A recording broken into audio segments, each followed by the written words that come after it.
अध्यात्म विश्व विज्ञान यूट्यूब चैनल के सभी प्रेमी पाठक, मित्र, गुरुजन, आचार्य और अध्यात्म विज्ञानी भाइयों को सादर प्रणाम करते हुए इस अंक को प्रस्तुत कर रहे हैं।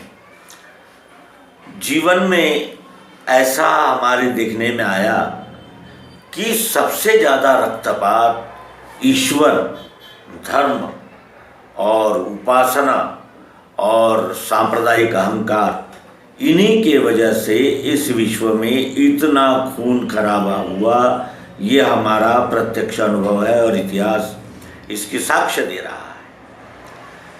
एक ही मत में अनेक उपपंथ और भेद और अनेक प्रकार की पूजा पद्धतियाँ और अनेक प्रकार के विचार संगठित करके जो कुछ भी हुआ वो मानवता के लिए क्लेशदायी ही रहा।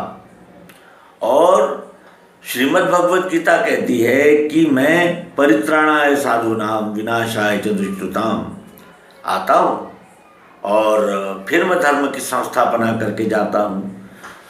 कभी राम बनकर आता हूँ तो धर्म युद्ध लड़ना पड़ता है, कभी कृष्ण बनकर आता हूँ तो दूसरे के युद्ध मैंने दूसरे के राजनीति में हस्तक्षेप करके भी धर्म की विजय होनी चाहिए, सत्य की विजय होनी चाहिए। इसके लिए मैंने बगैर किसी स्वार्थ के सहभागी भी हो जाता हूँ। ये श्री कृष्ण अवतार में, उसके अनंतर उसके पूर्व में जो हुए मत्स्य, कश्यप, वाराह, नरसिंह, वामन, राम, परशुराम, ये क्या है? ये अवतार है। तो अवतार का अर्थ इतना हमने बेढंगा कर लिया है कि अवतार का अर्थ हमने ये मान लिया है कि वो आकाश से सीधे एंट्री लेते हैं और खड़े हो जाते तुम्हारे सामने। शरीर ये एक प्रक्रिया से बनी हुई संरचना है और ये संरचना तभी बनती है जब सब कुछ जुड़ के आता है, तब यकायक नहीं बनती। लेकिन अवतार का अर्थ जो हमने पकड़ा है जनमानस में वो ऐसा चमत्कारिक है।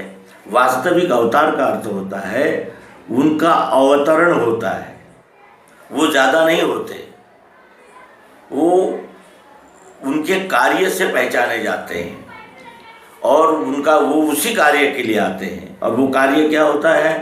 परित्राणाय साधूनाम विनाशाय च दुष्कृताम धर्म संस्थापनार्थाय संभवामि। परित्राणाय साधूनाम विनाशाय च दुष्कृताम धर्म संस्थापनार्थाय संभवामि युगे युगे। ये उनका लक्ष्य होता है और ये लक्ष्य सब में नहीं हो सकता, सब में होता भी नहीं, और सब में होता है ऐसा बताने के लिए ही अवतार आते हैं। उनके जीवन की ओर जब हम देखते हैं तो हमें उनके धर्म संस्थापना के कार्य का महत्व ध्यान में आता है।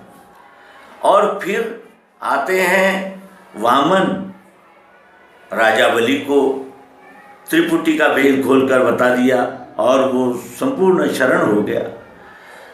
फिर परशुराम, वो भी क्षत्रिय वर्ण का कार्य किया।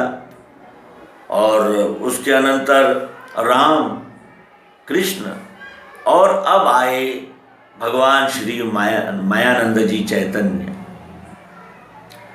वो बुद्धावतार है, बुद्धि का अवतार है।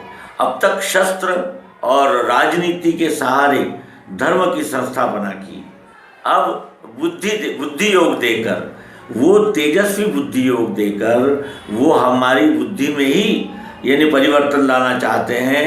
ऐसे महान क्रांतिकारी श्री मायानंद जी चैतन्य भी विश्वरूप परमात्मा का एक अवतार है। और ये उन्होंने किए हुए कार्य और दिए हुए सर्वांग योग युक्ति सर्वांग योग से सिद्ध है। और हम भी अत्यंत भाग्यशाली हैं कि उनके सिद्धांत को जान सके और मनन चिंतन का अवसर इस मनुष्य तन में मिल गया। यही हम अपना जीवन सार्थक समझते हैं। और श्री मायानंद जी चैतन्य, इनके सर्वांग योग का अभ्यास हम अवश्य ही अनेक स्तरों पर, अनेक मंचों पर, अनेक स्थानों पर और अनेक प्रकार से करते ही रहेंगे। ये मानव जाति को संपूर्ण ऐश्वर्य प्रदान करने की युक्ति है, ये सद्गुरु योग युक्ति है। और इस योग युक्ति को जन जन तक पहुंचाना ये हम जागे हुए लोगों का ही कार्य है। हम भी जागे तो किसी ने जगा दिया, एक दिए से दूसरा दिया प्रकाशित होता है। इसका अर्थ ये नहीं है कि वो दिया दूसरे दिए पर उपकार करता है या एहसान करता है, क्योंकि वो उसको भी तो कहीं और से ज्योति मिली है। ये इस तरह का पूर्वापार परंपरा प्राप्त ज्ञान नैसर्गिक विज्ञान, आध्यात्म विज्ञान है।